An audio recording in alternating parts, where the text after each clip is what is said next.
by the Joint Council on Economic Education and the Canadian Foundation for Economic Education.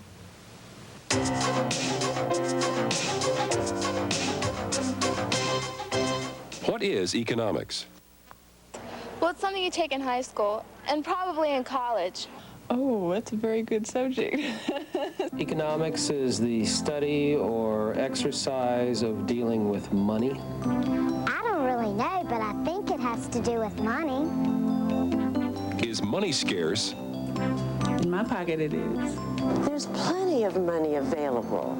It's our income, the amount that we have to spend that's scarce. What is an opportunity cost? Maybe $100? For me, probably about $2 million. Well, an opportunity is priceless. I haven't the slightest idea what an opportunity cost is. Why do you have to make choices? Because you can't have anything you want. I guess it's just a rule. We have to. Because your parents make you. Thank you. My teacher says that learning how to make choices is important. Of course it is. Making choices is necessary in an economic society. My students need to study economics. By the age of 7 or 8, most children have acquired a wide range of facts, attitudes, and experiences dealing with economics. They have gone shopping with parents and have been involved with buying and selling. Jonathan, they have had to make choices and maybe even saved for something. Almost all children have traded things with friends. Perhaps they have received an allowance and saved some of their money to buy something they want or need. They have watched their parents and neighbors go to work and return home again. Young children, however, tend to be perception-bound. Their imaginations center on right here and right now. Most 7 to 10-year-olds operate at fairly concrete levels of thought and often draw conclusions based on their limited experiences. Is that it? Mm-hmm. Here you go. Thank you. Okay, Jacqueline. Decide which ride you want to ride. We've got to go. But I want to ride both. You can't do that. Why not? Well, you've only got one ticket, and I'm not going to buy you any more. Now, we've ridden lots of rides today and had a good time. But we've only got enough tickets and enough time for one more ride. We've got to go. Oh my, it's gone up again. Everything costs so much these days. Where do they get these prices? The person who owns the store makes up the prices, doesn't he, Mom?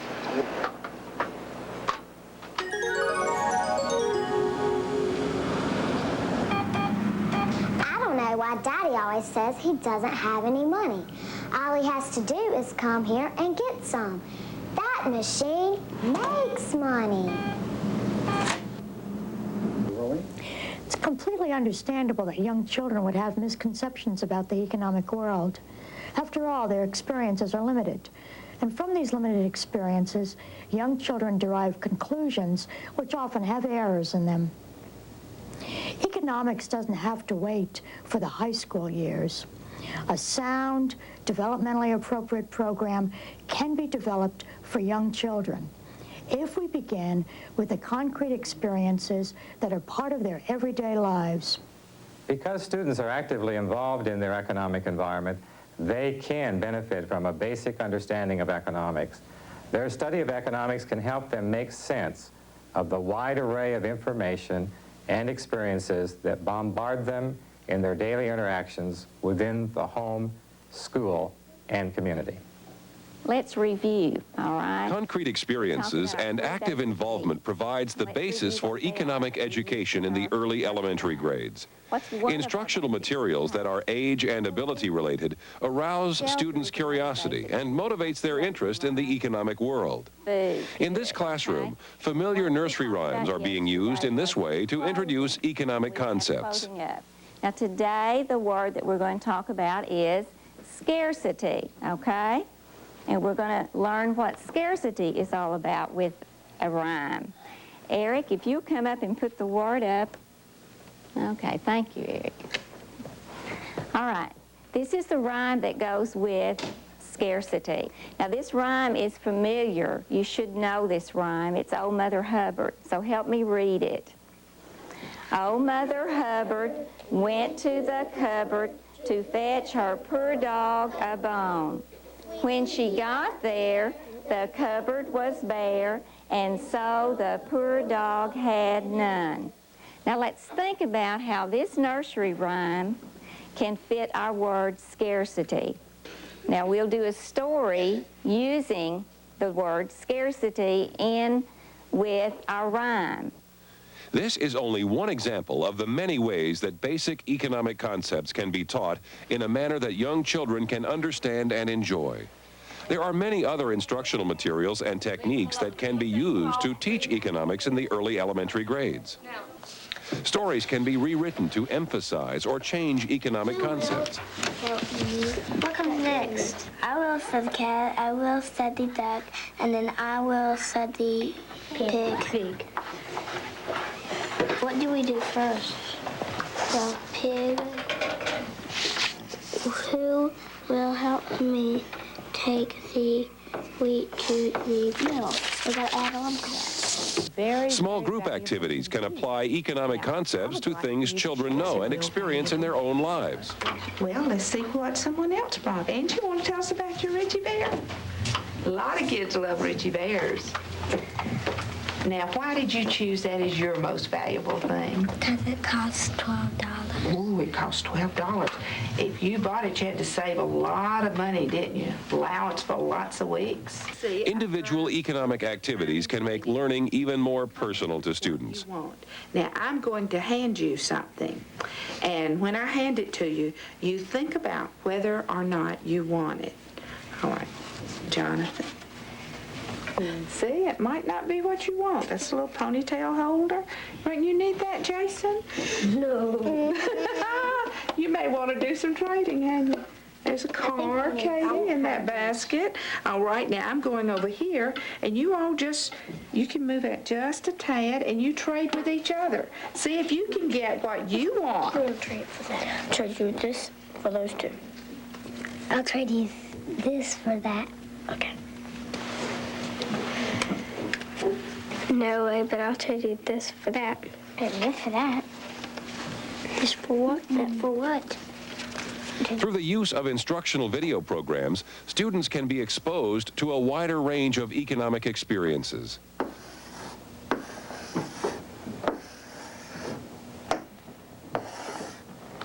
Choices. Boys and girls, I want you to watch for the choices that the children have in the program. And afterwards, we'll discuss this.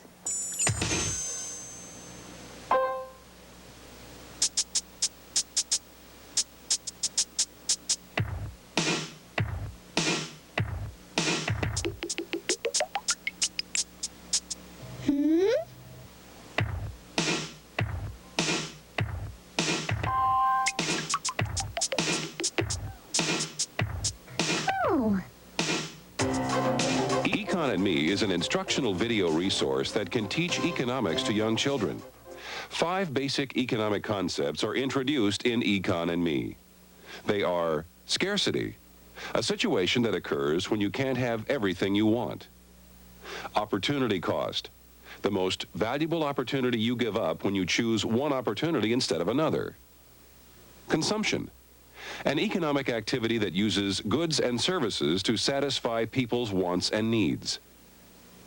Production, an economic activity that provides goods and services through the use of resources. Interdependence, a situation that occurs when people's behaviors affect other people's welfare. When people specialize, they become interdependent. Each of the 5 15-minute student videos in Econ and Me presents one of these economic concepts. The story revolves around some children and their invisible friend, Jeremiah E. Connery. If you'd read the book instead of throwing it, you'd know. My name is Jeremiah E. Connery, but my friends all call me Econ. Econ? Econ? It's short for economics. That's my specialty. Econ? Then that book is about you? Right. I'm the incredible Econ. And as long as I'm here, I might as well help you with your economic problems. We don't have any economic problems. Of course you do. Everyone does. Like what? Well, let's see. For starters, animated sequences recap the economic problems with which Econ helps the children, or they review the economic understanding that Econ was explaining to the children in the previous segment. Children, and you all wanted hats. But there were only 3 hats.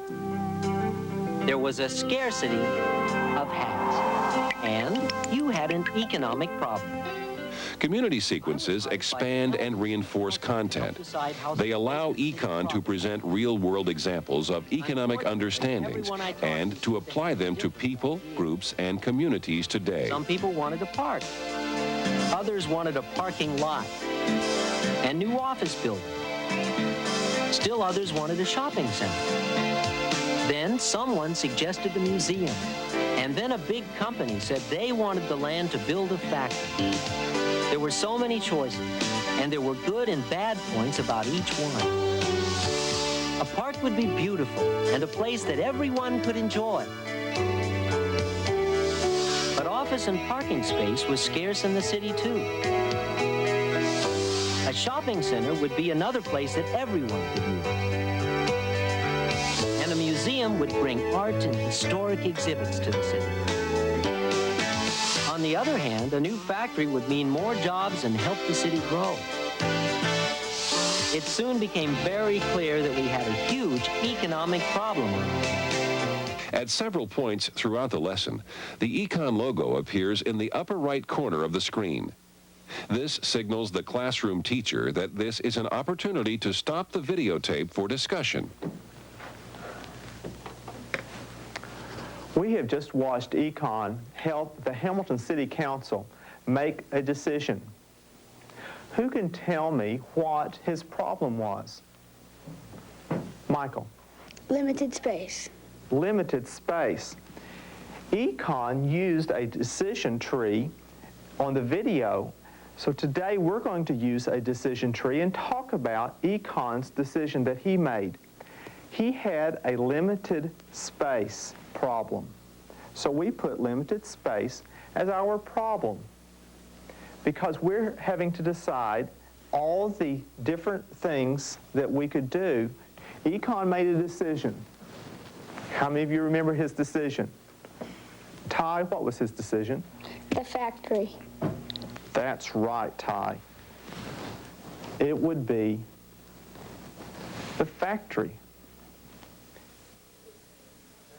Okay, class, now that we've finished our decision tree, I'm going to pass some decision trees out to each group and a problem card, and I want you to work as a group. Please remember to raise your hands. You get 1 per group, and please remember you are a group, so work accordingly. A major component of Econ and Me is the integration of the basic skills into the teaching of economics. The concepts presented in the programs can be reinforced or extended through activities in language arts, mathematics, and problem solving. Considered to be the student member of a committee deciding how some of the new city parks should be used. Your choices are an area with playground equipment or a jockey and bicycle trail. All right, I need something good about the playground equipment. You can get a lot of exercise. Yeah, all right, exercise. Do you have a good thing? Do you have anything to say about the good thing about the bicycle and jogging trail? Good posture. Good posture. As they all work together in cooperative learning groups, these students are applying basic skills to an economic concept presented in Lesson 2 on opportunity costs. Dear Coach, everybody needs to know how to swim. In language arts, the use of various modes of expression to formulate and share ideas is a necessary skill for students to master. This activity allows them to practice a language arts skill by reading and discussing a problem, as well as asking questions and offering suggestions and other information about the problem. Now, I see that everyone's finished. Please put your hands down. Omar, would you tell us how your group used the decision tree? These are our good points about the playground equipment. We have good exercise, we have fun, and we meet new friends. These are our bad points about the playground equipment. When you fall, you get dirt in your mouth, or you might get hurt. Jesse? Writing is a skill that must be taught and practiced in the elementary grades. Before students can write stories themselves, they must first learn what the parts of a story are, be able to recognize them in existing stories, and identify suggestions for each part in their own stories. Now we have all the parts of a story: our main character, our setting, and then our plot. Now, this story had the title of Scarcity because that's what we had. We had the problem of scarcity. Now, what we just did, we saw a story and then we analyzed all the parts of it. We're going to do an activity now where we first create the parts, then we write the story. In this class, the students are writing stories in their cooperative learning groups. All students within the group work together to generate ideas for one part of the story. Everyone agrees on a suggestion before the papers are switched to another group for the next story part. When suggestions are given for all of the story parts, the papers are returned to the original group, which uses them to write a story. Activities can also be done that relate the economic concepts in Econ and Me to mathematics. When we watched Econ and Me earlier today, we talked about some of the things that are scarce. Now, who remembers what scarcity is? When there's not enough to go around. Very good. Scarcity occurs when there's not enough of something to go around for everybody that wants it. In a minute, I'll give you handouts, very much like this one. But before we do that, let's do the first one together. How many people do you see in question number 1? 2. Okay. Assume that everyone in this picture wants an ice cream cone. Is there a scarcity of ice cream cones? Yes! Of course there's a scarcity. If we were writing a number sentence to describe this problem, we would write that 2 is greater than 1. On the handouts, I want you to first answer each question to determine if there is a scarcity. Then, I want you to write number sentences using greater than, less than, and equal to describe each of the situations. I want everyone to break up into their learning groups, and I'm going to be passing out a handout with some mathematical problems that I want you to work on. Turn into your groups, please. These are quarters. Okay? Now, here are my 4 quarters. This one is 1/4 of a dollar. Thank you. How much will we take off of a dollar toy in our sale? A quarter. Please? Yes, so you can save a quarter if you'll wait. How much will that item cost you if you wait for the 3rd sale? How much money will you spend? Kevin? 50 cents. Yes, you can save 50 cents if you wait for the last sale. Wow. Quarters. National award-winning teachers such as Mrs. Hill worked with me on the development of the Teacher's Guide. These teachers studied the skills matrix and the economic objectives. Then they designed activities for each lesson, and they only used ideas that worked for them in their classrooms. The creative activities they designed incorporated many instructional strategies. Some of the activities were for the full classroom, some are for small cooperative learning groups, and some are for independent seat work. But most importantly, the activities they designed will help the teacher teach basic economic concepts and at the same time enrich and extend basic skills in math, language arts, and problem solving. The Teacher's Guide is an integrated basic skills approach to teaching economics. The Teacher's Guide, along with the student and the teacher video programs, are the major components of Econ and Me. Any teacher can use these to help young children develop economic concepts while reinforcing basic skills. I was first introduced to economy when some programs were evaluated in my class. I was asked to see how the programs worked with my students and if any changes needed to be made to make them more effective. I liked what I saw, and now I'm using economy in my class. There aren't enough. There are 4 of us. Before I showed lesson 1 to my students, I prepared myself to use economy by viewing the teacher programs and by previewing the student program that I would show in the classroom. I used the teacher guide to select activities that I wanted to use in my class. There were many different activities to choose from. Therefore, I was able to select ones I knew would work best for my students. Some I used directly from the guide, others I adapted to fit my teaching style and my class. After I introduced lesson 1, we watched the program together. Twice during the program, I stopped the tape for discussion and selected activities. All right, boys and girls, you've seen the first part of economy. Were there any problems that the characters had to deal with in that first section? David? There were 4 people and there were only 3 hats, so the hats were scarce. Well done. Can anyone tell me what else was scarce in this first scene? Carolyn?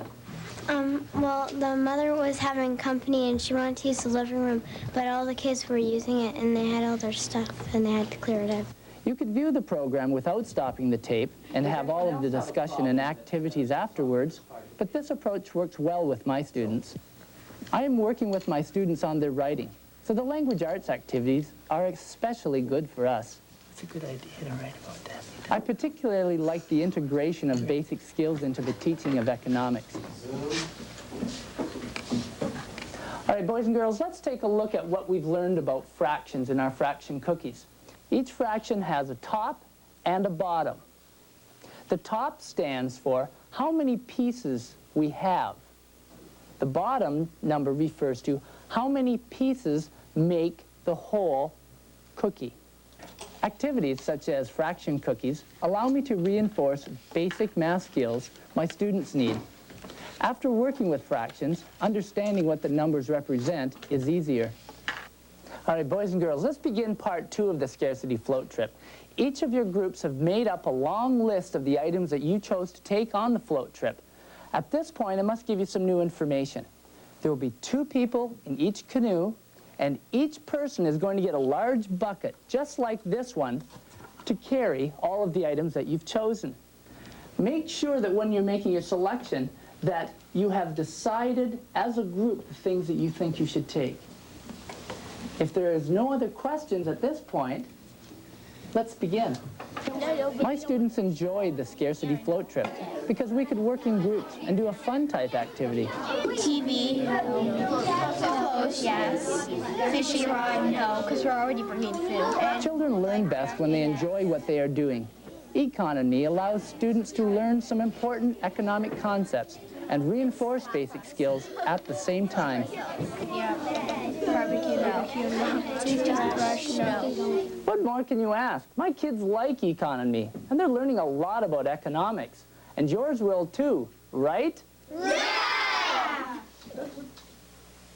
The content for Econ and Me was developed by the Agency for Instructional Technology with funds from a consortium of over 30 state and provincial education agencies.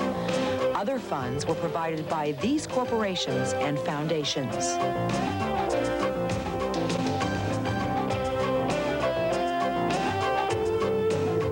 Together, programming for today's learner.